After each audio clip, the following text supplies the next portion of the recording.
എല്ലാവർക്കും നമ്മുടെ പുതിയൊരു ലോങ് വീഡിയോയിലേക്ക് സ്വാഗതം കേട്ടോ. അപ്പം ഞാൻ കഴിഞ്ഞ ദിവസം ഇട്ടൊരു ഷോർട്സിൽ പറഞ്ഞിട്ടുണ്ടായിരുന്നു, നമ്മൾ എവിടെയെങ്കിലും സ്റ്റേക്കേഷന് പ്ലാൻ ചെയ്യുവാണെങ്കിൽ ഒന്നുകിലും മൂന്നാർ അല്ലെങ്കിൽ വാഗമണ്ണാണ് പോകുന്നത് എന്നുള്ളത്. അപ്പോൾ ഇപ്രാവശ്യം നമ്മൾ മൂന്നാർ വട്ടവട പോയ വിശേഷങ്ങളാണ് ഈ വീഡിയോയിലുള്ളത്. ശരിക്കും പറഞ്ഞു കഴിഞ്ഞാൽ ഈ വീഡിയോ ഞാൻ എടുത്ത് വെച്ചിട്ട് മാസങ്ങളായി, പക്ഷേ എനിക്കത് എഡിറ്റ് ചെയ്ത് പോസ്റ്റ് ചെയ്യാനുള്ള ചെറിയൊരു മടിയും അതുപോലെ തന്നെ സമയം ഉണ്ടായിരുന്നില്ല. അത് കാരണമാണ് ഈ വീഡിയോ ഇത്രയും ലേറ്റായിട്ട് ഞാൻ പോസ്റ്റ് ചെയ്യുന്നത്. ഇന്ന് ഞാൻ ഗാലറി ഇങ്ങനെ വെറുതെ സ്ക്രോൾ ചെയ്ത് പോകുമ്പോഴാണ് ഈ വീഡിയോസ് ഒന്ന് എടുത്ത് വെച്ചിട്ടുള്ളതല്ലാതെ ഞാൻ എവിടെയും ഇത് പോസ്റ്റ് ചെയ്തിട്ടില്ല. അപ്പം ഞാൻ വിചാരിച്ചു എന്നാൽ പിന്നെ ഇതിവിടെ കിടക്കട്ടെ, നമുക്ക് എന്തെങ്കിലുമൊക്കെ നമ്മൾ ഇന്ന സ്ഥലം പോയി എന്നൊക്കെ പറഞ്ഞിട്ട് കാണുമെങ്കിലും ചെയ്യാമല്ലോ. അപ്പോൾ നമ്മളിതേ നേരെ വട്ടവടയ്ക്ക് പോകുന്ന കാഴ്ചകളാണ് ഇപ്പോൾ കണ്ടുകൊണ്ടിരിക്കുന്നത്. ശരിക്കും പറഞ്ഞു കഴിഞ്ഞാൽ മുന്നേ എടുത്ത വീഡിയോ ആയതുകൊണ്ട് തന്നെ ഇതൊക്കെ ഏത് സ്ഥലങ്ങളാണെന്ന് ഞാൻ തന്നെ മറന്നു പോയിട്ടുണ്ട്. അപ്പോൾ ദേ പോകുന്ന ആ വഴിയൊക്കെ ഭയങ്കര അടിപൊളിയായിട്ടുള്ള വ്യൂവും കാര്യങ്ങളും ഒക്കെയാണ്. നമ്മളാണെങ്കിൽ വട്ടവട പോകുന്നത് മാർച്ച് ടൈമാണ്. ആ ടൈമാണെങ്കിൽ നല്ല വെയിലുള്ള സമയത്തുമാണ്. എന്താണെന്നറിയത്തില്ല, ഈ വെയിലുള്ള സമയങ്ങളിലാണ് ഞങ്ങൾക്ക് ഈ വക സ്ഥലങ്ങളിലോട്ടൊക്കെ പോകാനായിട്ടുള്ള ഒരു ത്വര അങ്ങോട്ട് വരുന്നത്. അപ്പോൾ ദേ നമ്മൾ വട്ടവട ചെക്ക് പോസ്റ്റിൽ വന്നു. അപ്പോൾ അവിടെ വരുമ്പോൾ തന്നെ നമ്മൾ അവിടെ റിപ്പോർട്ട് ചെയ്യണം നമ്മൾ എത്ര സമയത്തിനുള്ളിൽ തിരിച്ചിങ്ങോട്ട് വരും, അതോ നമ്മളവിടെ സ്റ്റേ ആണോ എന്നൊക്കെ ഉള്ളത്. കാരണം ഫോറസ്റ്റിൻ്റെ ഉള്ളിലേക്ക് കയറി കഴിഞ്ഞ് കഴിഞ്ഞാൽ ഈ വന്യമൃഗങ്ങളുടെയൊക്കെ ആ ഒരു സംഭവം ഉള്ളത് കൊണ്ട് തന്നെ അവർ നമ്മൾക്ക് വാർണിങ്ങും കാര്യങ്ങളൊക്കെ തരും. നമ്മൾ എവിടെയും വണ്ടിയൊന്നും നിർത്താൻ പാടില്ല എന്നൊക്കെ ഉള്ളത്. അതുപോലെ തന്നെ ഫോട്ടോഗ്രാഫി ഒന്നും പാടില്ല എന്നാണ് അവർ പറഞ്ഞത്. പിന്നെ ഞാൻ ഇടയ്ക്കൊക്കെ ഒന്ന് ചെറുതായിട്ടൊന്ന് വീഡിയോ എടുത്തു. അപ്പോൾ ദേ ആ ഫോറസ്റ്റിൻ്റെ ആ റൂട്ട് കഴിഞ്ഞ് കഴിഞ്ഞാൽ പിന്നെ നല്ല ഫാമുകൾ നമുക്ക് കാണാൻ പറ്റും. അപ്പോൾ ഇവിടെ ആണെങ്കിൽ പൂക്കളൊക്കെ ഇങ്ങനെ വെച്ച് പിടിപ്പിച്ചിട്ടേ ഉള്ളൂ, ഒന്നും അങ്ങോട്ട് എന്താ പറയുക പൂവൊന്നും വന്നിട്ടില്ല. അത് കണ്ടോ, അവിടെ വലിയൊരു എന്താ പറയുക, അത് റിസോർട്ടാണോ ഹട്ട് പോലെയാണോ എന്ന് എനിക്ക് അറിഞ്ഞുകൂടാ. പിന്നെ അതുപോലെ തന്നെ ഇവിടെയൊക്കെ ഞാൻ സുലഭമായി കാണുന്ന ഒരു സാധനം എന്ന് പറഞ്ഞാൽ ഈ കുതിരകളൊക്കെ ഇങ്ങനെ വഴി കൂടി ഇങ്ങനെ നടന്നു പോകുന്നതൊക്കെ നമുക്ക് കാണാം. അപ്പോൾ ഇതൊരു ഗ്രാമത്തിൻ്റെ ഉള്ളിലാണ്, ഒരു ചെറിയൊരു ഗ്രാമം. അവിടെയാണ് ഈ സ്ട്രോബെറി ഫാം കാര്യങ്ങളൊക്കെ ഉള്ളത്. അപ്പോൾ ഈ ചേച്ചിയുടെ ഫാമിലാണ് നമ്മളിപ്പോൾ വന്നേക്കുന്നത്. നല്ല മൊട്ടം വെയിലത്താണ് ഈ സംഭവങ്ങളൊക്കെ നമ്മൾ കാണാൻ പോകുന്നത് ഓർക്കണം. അപ്പോൾ ഇവിടെ വേറെയും കുറേ ചെടികളൊക്കെ ഇവിടെ വെച്ച് പിടിപ്പിച്ചിട്ടുണ്ട്. അപ്പോൾ ആ ചേച്ചി പറഞ്ഞതനുസരിച്ച് ഇത് സ്ട്രോബെറിൻ്റെ സീസൺ ആണോ എന്ന് ചോദിച്ചു കഴിഞ്ഞാൽ അതേ, കറക്റ്റ് സീസൺ തന്നെയാണ്.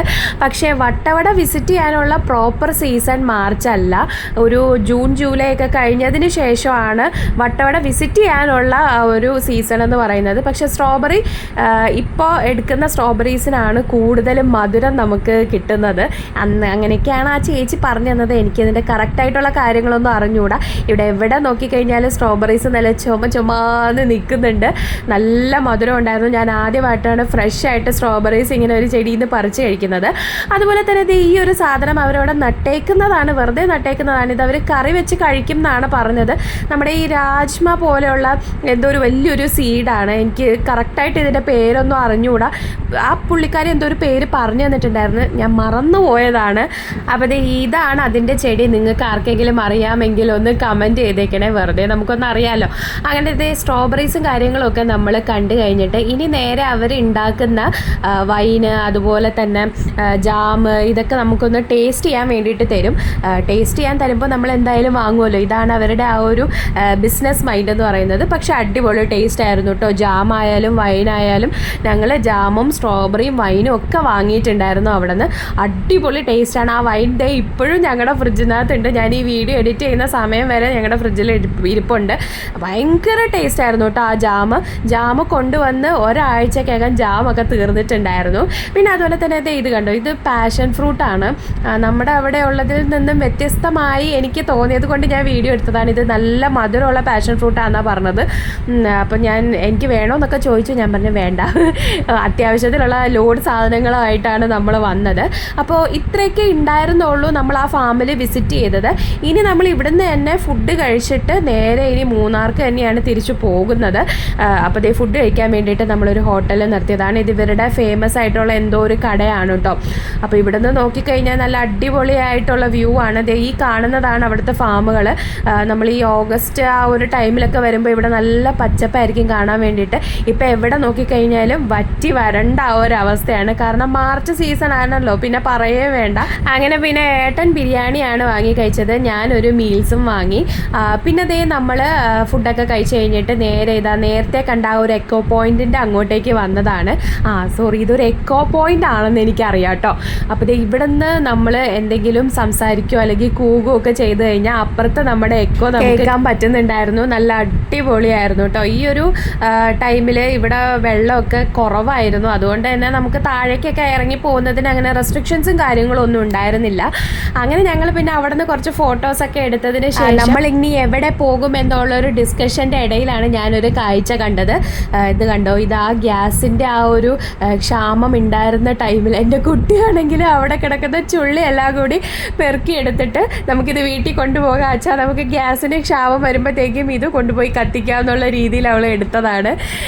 അപ്പോൾ ഞങ്ങളിങ്ങനെ അവളെ ഇങ്ങനെ കളിയാക്കിക്കൊണ്ടിരിക്കുമായിരുന്നു കേട്ടോ. അപ്പോൾ അതേ താഴേക്ക് ഇങ്ങനെ ഏട്ടൻ വെറുതെ ഇങ്ങനെ നടന്നു പോകുന്നതാണ് കേട്ടോ. അപ്പോൾ ഞാനിങ്ങനെ കുറേ വീഡിയോസൊക്കെ എടുത്ത് വെക്കുന്നുണ്ട്. ഇത് എടുത്ത് വെക്കുന്നതല്ലാതെ ഇത് എവിടെയും നമുക്ക് പോസ്റ്റ് ചെയ്യാനും പറ്റിയിട്ടുണ്ടായിരുന്നില്ല. അങ്ങനെ പിന്നെ അവിടെ നിന്ന് അതൊക്കെ കണ്ടു കഴിഞ്ഞതിന് ശേഷം നമ്മൾ തിരിച്ച് മൂന്നാറിലേക്ക് പോകുന്ന വഴി കണ്ടതാണ് ഇതാണ് മാട്ടുപ്പെട്ടി ഡാം. ഇതെല്ലാവരും കണ്ടിട്ടുണ്ടാവും. അപ്പോൾ അറിഞ്ഞുകൂടാത്തവർക്ക് വേണ്ടിയിട്ട് ഞാൻ ജസ്റ്റ് പറഞ്ഞതേ ഉള്ളൂ. അപ്പോൾ അവിടെയാണെങ്കിൽ പെഡലിങ്ങും ബോട്ടിങ്ങും ഒക്കെ നടക്കുന്നുണ്ടായിരുന്നു. കാരണം ഇപ്പോൾ വെള്ളം കുറവാണല്ലോ. അപ്പോൾ മാട്ടുപ്പെട്ടി ഡാമൊക്കെ കഴിഞ്ഞ് നമ്മളിങ്ങനെ മൂന്നാറിലേക്ക് പോകുന്ന ആ ഒരു വഴിക്ക് വെച്ച് തന്നെ ചെറുതായിട്ടൊന്ന് മഴ കിട്ടിയിട്ടുണ്ടായിരുന്നു.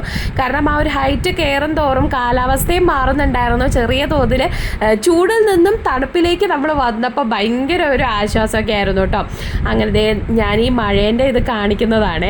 പിന്നെ നമ്മൾ അതുപോലെ തന്നെ മൂന്നാർ പോകുമ്പോൾ ഒരിക്കൽ പോലും എനിക്ക് തോന്നുന്നു ഞങ്ങൾ മൂന്നാർ ഒരു 15 വട്ടമെങ്കിലും പോയിട്ടുണ്ടാവും. ഈ 15 വട്ടവും നമ്മൾ അവിടെ പോയിട്ട് ഒരു ആക്ടിവിറ്റീസ് പോലും നമ്മൾ ചെയ്തിട്ടില്ല. അപ്പോൾ ഇത്തവണ എന്തായാലും ഏതെങ്കിലും 2 ആക്ടിവിറ്റിയെങ്കിലും നമുക്ക് ചെയ്യണം എന്ന് പറഞ്ഞിട്ട് നമ്മളൊരു സ്ഥലത്ത് നിർത്തിയതാണ്. അപ്പോൾ ഏട്ടനാണെങ്കിൽ ഈ ഷൂട്ടിംഗ് പരിപാടിയൊക്കെ ഭയങ്കര ഇൻട്രസ്റ്റ് ഉള്ള ഒരു സംഭവമാണ്. അപ്പോൾ അവൻ 2-3 ബലൂണൊക്കെ പൊട്ടിച്ചു. രണ്ട് ബലൂൺ പൊട്ടിച്ചപ്പോൾ തന്നെ അവനാണെങ്കിൽ ഭയങ്കര ആവേശം കയറി 3ാമത്തെ ബലൂൺ തൊട്ട് പൊട്ടൊന്നും ഉണ്ടായിരുന്നില്ല. പിന്നെ അങ്ങനെ അതൊക്കെ കഴിഞ്ഞിട്ട് ഇനി നമ്മൾ കുതിര സവാരിക്ക് വേണ്ടിയിട്ട് പോവുകയാണ്.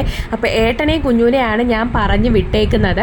എനിക്കാണെങ്കിൽ ചെറുപ്പം മുതൽ ഈ കുതിരേനെ കാണാൻ ഭയങ്കര ഇഷ്ടമാണെങ്കിലും അതിൻ്റെ പുറത്ത് കയറി ഇരിക്കുന്നത് എന്താ പറയുക, ഭയങ്കരമായിട്ട് പേടിയുള്ള ഒരു സംഭവമാണ്. അതുപോലെ തന്നെ ഈ ഒരു ആക്ടിവിറ്റീനോട് ഞാൻ യോജിക്കുന്നുണ്ടോ എന്ന് ചോദിച്ചു കഴിഞ്ഞാൽ യോജിക്കുന്നില്ല. പിന്നെ കുഞ്ഞിൻ്റെ വെറുതെ ഒരു ഇഷ്ടത്തിന് ഞാൻ അങ്ങ് നിന്ന് കൊടുത്തതാണ്. ഇതിൻ്റെ പേരിൽ ഇനി ആരും എന്നെ പൊങ്കാല ഇടാനൊന്നും വരണ്ട. അപ്പോൾ കുഞ്ഞിന് കുതിരപ്പുറത്ത് കയറണം എന്ന് പറഞ്ഞിട്ട് അങ്ങനെ അവളെ കയറ്റിയതാണ് കേട്ടോ. അങ്ങനെ പിന്നെ അവിടെ നിന്ന് അവരുടെ കുറച്ച് ഫോട്ടോസും കാര്യങ്ങളൊക്കെ എടുത്തതിന് ശേഷം പിന്നെ നമ്മൾ നേരെ ഇനി വീട്ടിലേക്കാണ് തിരിച്ചു പോകുന്നത്. ബാക്കി വിശേഷങ്ങളൊന്നും എനിക്ക് വീഡിയോ എടുക്കാൻ വേണ്ടി പറ്റിയിട്ടുണ്ടായിരുന്നില്ല. ഒന്നാമത്തെ കാര്യം, കാലാവസ്ഥ പെട്ടെന്ന് മാറിയിട്ട് മഴയൊക്കെ ചാറുന്നുണ്ടായിരുന്നു. അപ്പോൾ നമ്മൾ എങ്ങനെയെങ്കിലും ഒന്ന് വീടെത്തിയാൽ മതി എന്നുള്ളൊരു ധൃതിയിലാണ് വീഡിയോസ് ഒന്നും എടുക്കാണ്ട് ഇങ്ങ് വന്നത്. അപ്പോൾ അത്രയ്ക്ക് ഉണ്ടായിരുന്നുള്ളൂ ഇന്നത്തെ വീഡിയോ. നിങ്ങൾക്ക് ഇഷ്ടപ്പെടുവാണെന്നുണ്ടെങ്കിൽ എന്തായാലും ലൈക്ക് ചെയ്യണം, ഷെയർ ചെയ്യണം, സബ്സ്ക്രൈബ് ചെയ്യണം. അപ്പോൾ ഇതുപോലുള്ള വിശേഷങ്ങൾ പുതിയ വീഡിയോ ആയിട്ട് ഞാൻ വീണ്ടും വരാം. അതുവരേക്കും okay, tata bye bye, see U.